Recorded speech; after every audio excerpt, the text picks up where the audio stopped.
24 घंटे में 6 घंटे 7 घंटे सोइए और 6 घंटे घर का काम करिए, 6 घंटे पढ़िए लिखिए, व्यापार करिए, नौकरी करिए, बिजनेस करिए। हाँ, और उसमें से 1 घंटा निकाल लीजिए किसके लिए? राम सुमिरई राम सुमिरई राम से संतत सुनहि राम गुण ग्राम।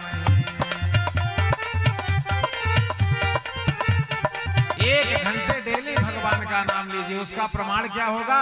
तुम्हारे जीवन में कोई संकट नहीं आने पाएगा, एक गारंटी है। फिर मैं अगले साल आऊंगा, अभी तो 11 मार्च को आऊंगा, फिर साल भर जब बीतेगा फिर आएंगे कथा कहने के लिए। तो अभी बताना कि महाराज आपने कहा था 1 घंटे हम नाम जप रहे थे तब हम बीमार हो गए, बताना नहीं। जपै नाम जन आरत भारी, जपै नाम जन आरत भारी, मिटै को संकट होहि सुखारी।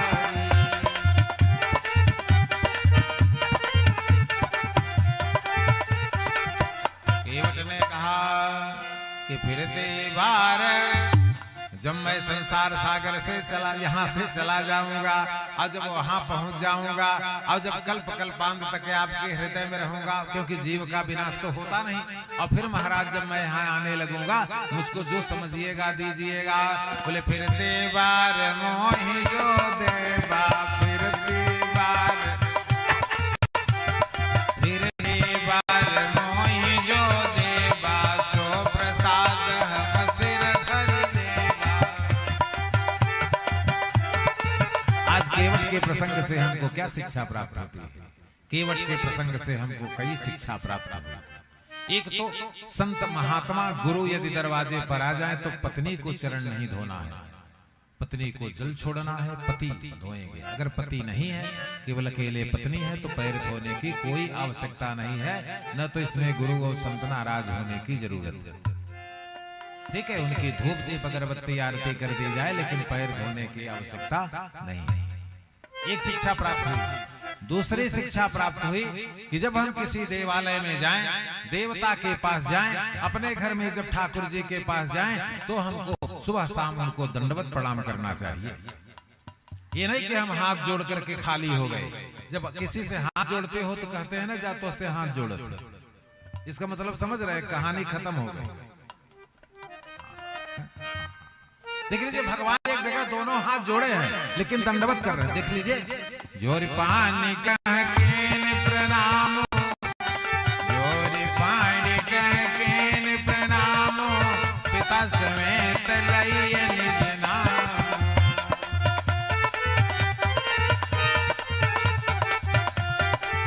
अब भगवान तीरथ राज अब देखी प्रभु जाई। अब जब गंगा के उस पार हो गए तो भगवान अब कहां पहुंचेंगे? पुनि तीरथ पति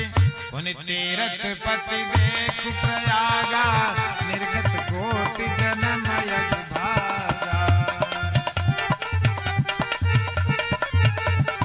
ये समझिए, तीरथ राज प्रयाग राजा क्यों हुए? क्या अयोध्या राजा नहीं हो सकते थे? चित्रकूट राजा नहीं हो सकते थे? क्या बद्रीनारायण तीर्थों के राजा नहीं हो सकते थे? हो सकते थे। गंगा सागर तीर्थों के राजा नहीं हो सकते थे? हो सकते थे। क्यों नहीं हुए? इसलिए नहीं हुए कि तीर्थ राज प्रयाग की जो स्थिति है, ये वही वटवृक्ष है श्रीधर जी, ये वही वटवृक्ष है जिसके ऊपर कल्प के प्रथम भाव में एक पत्ते पर कौन प्रकट हुआ था? बोले करार बिंदेन पदार बिंदम, करार बिंदेन पदार बिंदम, मुखार बिंदम विनिवेशयन्तम, अपटस्य पत्रस्य पुटस्य यानम, अबालम मुकुंदम मनसा स्मरामि। ये कौन सा अक्षय वट है? बोले सीता सीतय्य तरंग चामर नद्यौ विभाति मुनि भानु कन्यके, मुनि भानु कन्यके नीलात पत्र पतयेव साक्षात् राज जयति प्रयाग। प्रयाग में कुल 12 माधव हैं। कितने माधव हैं? जैसे पूरे भारत में 12 ज्योतिर्लिंग है। सौराष्ट्र सोमनाथम च श्रीशैले मल्लिकार्जुनम, उज्जैनियां महाकालः ओंकारम ममलेश्वरम, प्रलयाम वैद्यनाथम च डाकिन्याम भीमशंकरः, शीतवन्दी तुरामेशम नागेशम दारुकावने, वाराणस्यात् विश्वेशं त्र्यंबकं गौतमी तटे, हिमालय तो केदारः कुसुमेशं शिवालय। एतानि ज्योतिर्लिंगानि सायं प्रातः पठेन सब जन्मं कृतं पापं स्मरणेन विनश्यति। इसी प्रकार से तीर्थ राज प्रयाग में कुल माधवों की संख्या कितनी है? 12। बेड़ी माधव, मूल माधव, लिंग माधव, बट माधव, स्थूल माधव, वज्र माधव, गदा माधव, लाल माधव, नील माधव, कुल मिलाकर के कुल कितने माधव हैं? अभी प्रयाग में गए होंगे, लेकिन माधव का दर्शन किए हैं कि नहीं किए हैं? किए हैं ना? बोले पूजे हे माधव पद जल जाता, वेणी माधव, पूजे हे माधव पद जल जाता, परसिय छैवट हर्ष से गाता। तीर्थराज प्रयाग। लक्ष्मण कहते हैं भैया ऐसा क्या है जो आप इनको राजा कह रहे हैं? एक व्यक्ति सफेद धोती पहन करके, आधी धोती ओढ़ करके भगवान को दंडवत प्रणाम कर रहा है। तो भगवान श्री राम ने कहा लक्ष्मण यही तीर्थराज। तो लक्ष्मण ने कहा भैया अगर ये तीर्थराज हैं तो इनके मंत्री कहाँ हैं, इनकी रानी कहाँ हैं, और इनके जो साथ में चलने वाले हैं वे कहाँ हैं? भगवान ने कहा लक्ष्मण, बोले सचिव सत्य श्रद्धा प्रिय नारी। सावधान, अगर तीर्थ में जाइए कभी झूठ न बोलिएगा। सावधान, सुन लीजिए सावधान होकर। हाँ, अगर तीर्थ में जाइए और झूठ बोल दिए तो समझ लीजिए एक झूठ का 1 करोड़ पाप हो जाएगा। अन्य क्षेत्रे कृतम पापम तीर्थ क्षेत्रे विनश्यति। यहाँ पर जो पाप करते हैं तीर्थ में जाने पर नष्ट हो जाता है, लेकिन तीर्थ क्षेत्रे कृतम पापम वज्रलेपम भविष्यति। अगर तीर्थ में झूठ बोले तो क्या हो जाएगा? वज्र हो जाएगा। वो कभी, और सबसे बड़ा पाप क्या है? बोले नहीं असत्य समपातक पुंजा। सुधाकर जी, सबसे बड़ा पाप क्या है? नहीं असत्य समपातक पुंजा, गिर समोहि की कोट के गुंजा। सचिव सत्य श्रद्धा प्रिय नारी। तीर्थराज प्रयाग के मंत्री कौन है? सत्य, सचिव सत्य श्रद्धा प्रिय नारी। और रानी कौन है? श्रद्धा। बोले श्रद्धा बिना भक्ति नहीं होई, बिनुमयी गंध की पावत को। सचिव सत्य श्रद्धा प्रिय नारी, माधव सरिस समेत हितकारी। और 12 माधव इनके मित्र हैं। तो लक्ष्मण ने कहा महाराज अगर ये राजा हैं तो इनके साथ और कुछ होना चाहिए।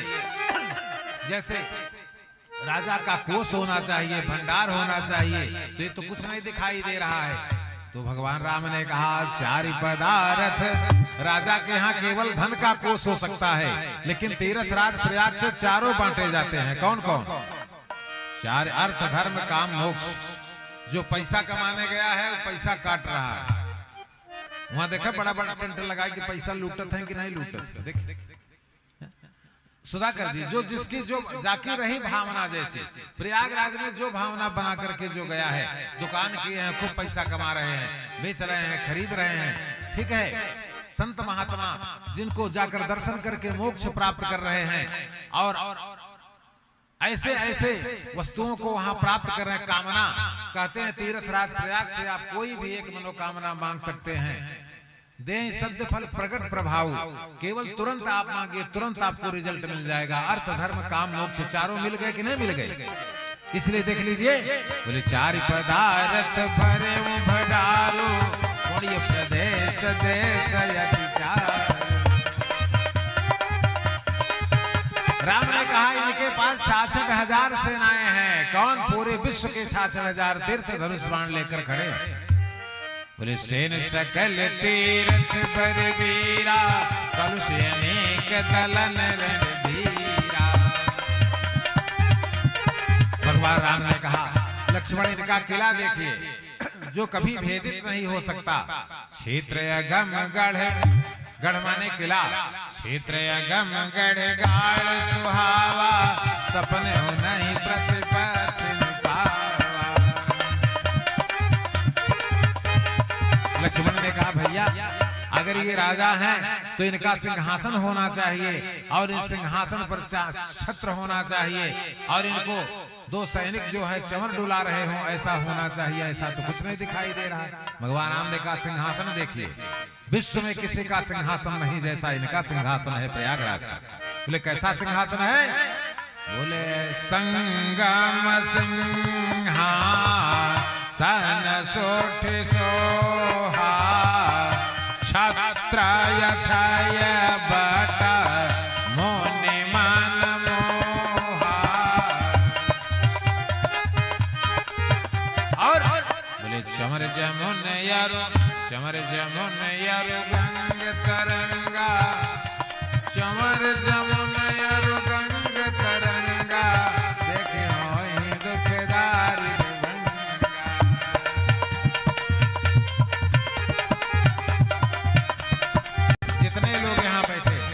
देखिए। भारतवर्ष में 3 ऐसे धाम हैं जहां आप अपनी एक मनोकामना मांग सकते हैं, वो पूरी हो जाएगी। पहला स्थान कौन है? जहां पर सीता ने मांगा, क्या मांगा? पति देवर संग। तीर्थराज प्रयाग से गंगा माई के सामने क्या मांग रही है? पति देवर संग कुशल बहोरी, आय करब तब पूजा को।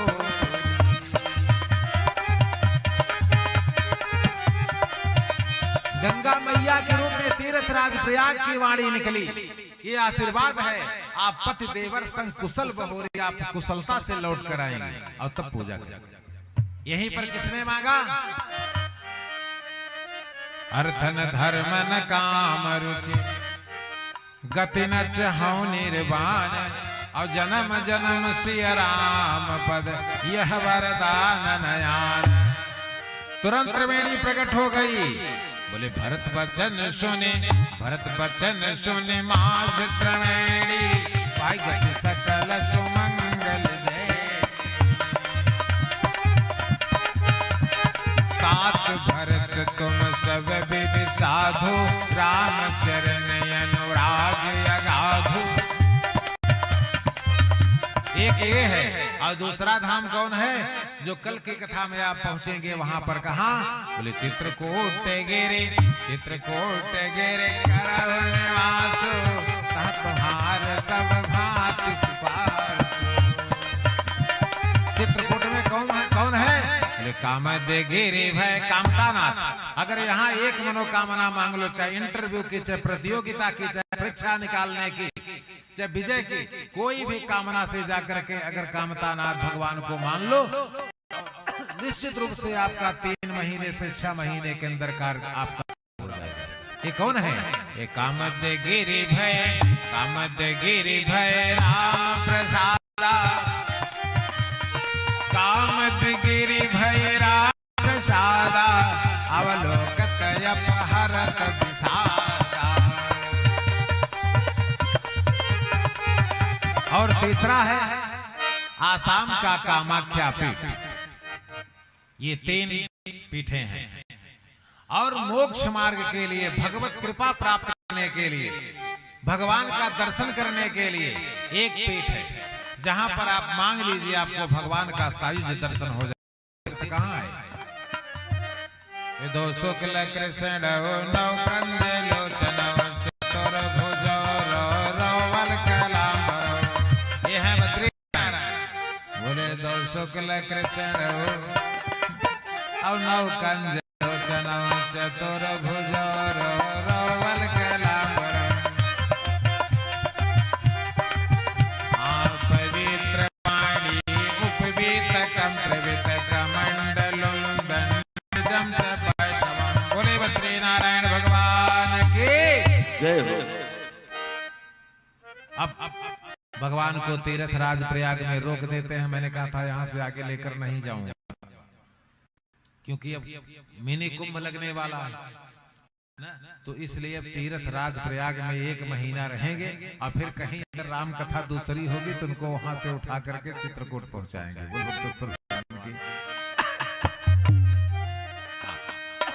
अब आइए सीताराम सीताराम सीताराम सीताराम सीताराम सीताराम राधे श्याम राधे श्याम राधे श्याम राधे श्याम राधे श्याम राधे श्याम राधे श्याम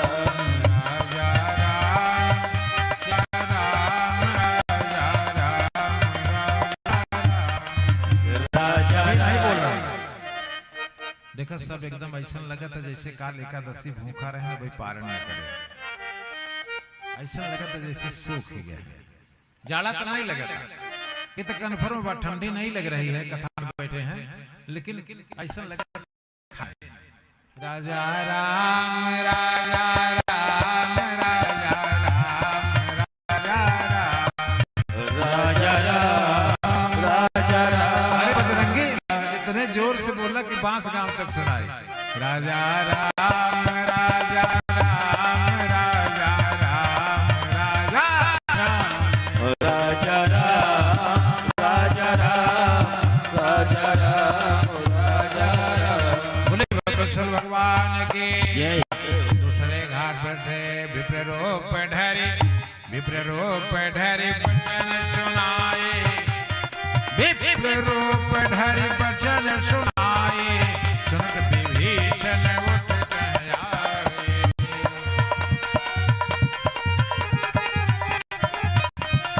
करि प्रणाम पूछे कुशलाई, विप्र कथा बधाई। तुम हरिदासन मह कोई, नोरे हृदय प्रीत होई। कि तुम राम दीन अनुरागी, आयौ मोहि करन जड़ भागी। अब मोहि भाव भरोस हनुमंता, बिनु हरि कृपा। क्योंकि तब हनुमान जी ने तब हनुमंत कही सब, राम कथा निज नाम। और सुनत श्रवण तन पुलक मन, मगन सुमेरे गुण गान। कल मैंने बताया था विभीषण से अनेक प्रकार की वार्ता हनुमान जी की होती है। ब्राह्मण का भेष इसलिए रखे थे कि ब्राह्मण भेष में सम्मान अधिक बढ़ता है। यशवंत जी एक बार की आपको बात बताएं, काशी के 4 ब्राह्मण विद्वान पढ़ लिख करके आए तो उनके पिता ने कहा कि विवाह तभी करूंगा जब तुम्हारी नौकरी लग जाएगी, इसके पहले न करूंगा। भाई विवाह के लिए नौकरी जरूरी है और बहुत जरूरी है। अगर विवाह करेगी बात तो नौकरी पकड़ लो, अगर नहीं पकड़े है तो फिर हर देखुहार में जाइए। बात समझे रहे, कुछ न कुछ चाहे, चाहे बिजनेस चाहे, चाहे व्यापार चाहे। तो ऐसे काशी के उस ब्राह्मण पिता ने कहा कि हम शादी तुम लोग भी करेंगे जब तुम लोग चारों जाप पर हो जाओ। तो ये लोग निकले तो उज्जैन में जयंत महाराजा के यहाँ महाराज भोज सुधाकर जी, जहां पर धनवंतरी छपड़का शंको बैताल भट्ट घट कर पर कालिदासा ख्यातो बराह मेहरा नृपति सभायाम अन्य से नौ विक्रम। जहां पर महाराज विक्रमादित्य के शासन काल में जहां पर ये नवरत्न निवास थे और विक्रमादित्य कहां बैठते थे? नीचे, और इनका सिंहासन कहां लगता था? ऊपर। और तब महाराज विक्रमादित्य 1100 वर्षों तक शासन किए। महाराज विक्रमादित्य ने राम मंदिर को 7 बार बनवाया है। कितनी बार? 7 बार। 7 बार मंदिर तोड़ा गया, 7 बार महाराज विक्रमादित्य ने बनवाया। एलोरा की गुफा उन्हीं का निर्माण है। एलोरा की गुफा संसार में जितने मंदिर, जितने देवालय थे, सबकी टू कॉपी एलोरा के गुफा में किया। केवल संसार का एक मंदिर ऐसा था जहां पर विक्रमादित्य 15 दिन रुके थे, लेकिन मूर्तिकारों ने जवाब दे दिया कि ऐसी मूर्ति हम लोग नहीं बना सकते। पता है वो कौन मूर्ति है? जितने भी संसार के देवालय थे, सबकी कृतियां डुप्लीकेट करवाया महाराज विक्रमादित्य ने, लेकिन एक मंदिर की डुप्लीकेट कॉपी नहीं हो पाई। आप कभी जाइएगा दर्शन करने, दूर से मोबाइल से फोटो खींच लीजिएगा, 10 मिनट बाद फिर फोटो खींचिएगा, फोटो बदली रहेगी। 15 मिनट बाद फिर खींचिएगा, फोटो बदली रहेगी। वो कौन सा धाम है? वो मां विंध्यवासिनी का धाम। पूरे संसार में मां विंध्यवासिनी का डुप्लीकेट धाम कहीं नहीं। देख रहे हैं ना? ये महाराज विक्रमादित्य के राज्य में ये चारों ब्राह्मण पहुंच गए। पहुंचने वहीं किसी ने बताया कि वहीं जाइए, वहीं नौकरी लग जाएगी, वहां ब्राह्मणों का सम्मान होता है। तो ये जब चारों निकल रहे थे, पढ़ाई इनकी 0 थी, समझ गए? नकल करके पास भर रहे हैं, और जो नकल करके पास हुए हैं तो कौन नौकरी लगेगी बताओ? और नौकरी लगेगी तो 2 महीने बाद छोड़कर घर बैठ जाओ। नकल वाले हैं सब। तो चारों ने विचार किया कि कविता बना ले, क्योंकि अगर वहां पूछा जाएगा तो क्या बताएंगे। तो आगे बढ़ रहे थे, मिल गई एक को कविता मिल गई। कौन सी कविता मिल गई? एक जामुन का वृक्ष था, आषाढ़ का महीना था, जामुन खूब कच्ची काली काली पकी हुई थी। तो जामुन के लिए बड़ा प्रयास किया, लेकिन एक जामुन टूट कर नीचे न गिरी। तो एक ने उठाया कलम और लिखा, जामुन अंत न पाई। कहा मुझको कविता मिल गई, चलो। यानी एक को मिल गई कविता, जामुन अंत न पाई। आगे बढ़े। एक नीम के पेड़ पर, श्रीधर जी, एक नीम के पेड़ पर झूला पड़ा हुआ था, और 2 बच्चियां जो है युवतियां उस पर झूल रही थी। तो एक ने निकाला कि पीपर लाई नारी, यानी पीपर लाई नारी। जो नीम का वृक्ष था उसमें पीपल के दरख्त उगे हुए थे, परजीवी, और उसी पीपल पर जो है झूला पड़ा हुआ था। तो कहता है पीपर लाई नारी, ये जो नारियां हैं पीपल वृक्ष की नारियां, इसलिए दूसरे ने भी लिख लिया पीपर लाई नारी। अब आगे बढ़ रहे थे तो तीसरे को भी एक कविता मिल गई। तीसरे को एक कविता मिल गई। एक कुएं पर पानी को लेकर के स्त्रियों से जो है छीना झपटी हो रही थी और मारपीट मची हुई थी। तो तीसरे ने अपने कॉपी निकाला और उसमें लिख लिया कि बरबस ठानो राज। पूछा कि भाई किस लिए आप लोग झगड़ कर रहे हैं? बोले पहले कौन पानी काढ़ेगा, इसके लिए जो है विवाद हो रहा। तो कविता मिल गई, बरबस ठानो राज, सुधाकर जी। अब 3 की हो गई। अब चौथा, अब विक्रमादित्य का नगर नजदीक आ रहा है। चौथे ने देखा एक गूलर का फल, आषाढ़ सावन में वो फलता पकता है ना, हाँ। तो गूलर के फल जो है जमीन पर गिरे हुए थे, चारों भाइयों ने खूब खाया। अब चौथे ने निकाल कर लिखा कि गूलर पाको झर गए। अब चारों कविता लेकर गए। अब ये जानते हैं किताब कहाँ लिए थे? सिर पर। जो वेद की किताब थी उसको सिर पर लेकर गए थे। महाकवि कालिदास को सूचना हुई पंकज जी कि 4 ब्राह्मण आए हैं। ब्राह्मणा ब्राह्मणौ गति, ब्राह्मण का सम्मान ब्राह्मण ने करेगा तो और कौन करेगा। कालिदास ने पूछा ये ब्राह्मण कहाँ से आए हैं, दूध जाके पता लगाओ। आए बताए, बोले काशी से आए हैं महाराज, लेकिन वेद की पुस्तक सिर पर लेकर आए। तो कालिदास जान गए चारों मूर्ख हैं, इनकी इज्जत मेरे हाथ में नहीं तो यहाँ से नप जाएंगे ये लोग। तो कालिदास ने कहा उनको सम्मान के साथ ले आइए। तो महाराज विक्रमादित्य के सामने प्रणाम किए, प्रस्तुत हुए। महाराज विक्रमादित्य ने कहा ब्राह्मणों, अगर तुम लोग यहाँ आए हो, यहाँ पर तुम लोगों को नौकरी चाहिए, तो तुम लोग कुछ अपनी कविता सुनाओ। एक कविता सुनाओ, एक लोग, तो फिर उसी के हिसाब से तुम लोगों को राज्य में रहने के लिए स्थान प्रदान करते हैं। तो पहले ने कहा हाँ, जामुन अंत न पाई हो। आधा सिर टेढ़ करके कहा जामुन अंत न पाई हो। तो महाराज विक्रमादित्य ने कहा कालिदास की कौन सी कविता है? तो महाकवि कालिदास ने कहा महाराज ये रामचरितमानस के किष्किंधा कांड की कथा है। कालिदास ने क्या कहा? ये रामचरितमानस के किष्किंधा कांड की कथा है महाराज। विक्रमादित्य ने कहा कैसे?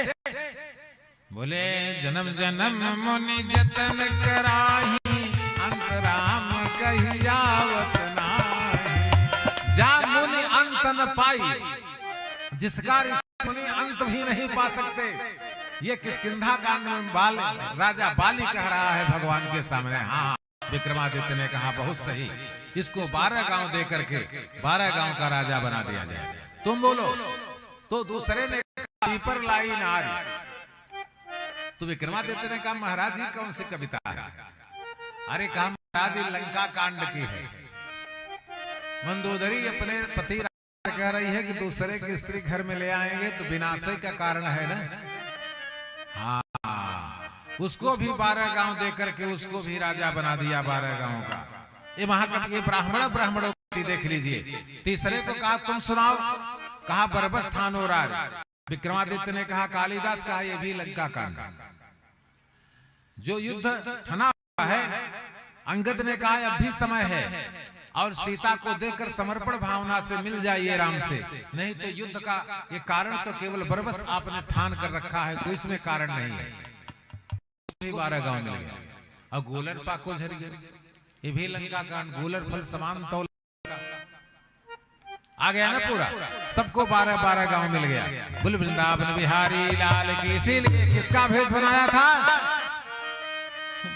विप्र रूप धरि बचन सुनाए, तुरंत विभीषण उठ आए। अनेक प्रकार की वार्ता होने के बाद हनुमान जी ने विभीषण से कहा अब रात्रि के 2 बज रहे हैं, इसलिए तब हनुमंत कहा सुन भ्राता, तब हनुमंत कहा सुन भ्राता, देख जहूं जानकी माता। जुगति विभीषण सकल सुनाई, चले पवन सुत विदा कराई। धारि सोई रूप गयौ पुनित हवा। कौन सा रूप? अति लघु रूप धरे हनुमाना, बैठा नगर सुमेर भगवाना। रूप नंबर 5, रूप नंबर 5 बदल रहे हैं। धरि सोई रूप गयौ पुनित हवा, बन शोक सीता रह जहाँ। देखे मनाही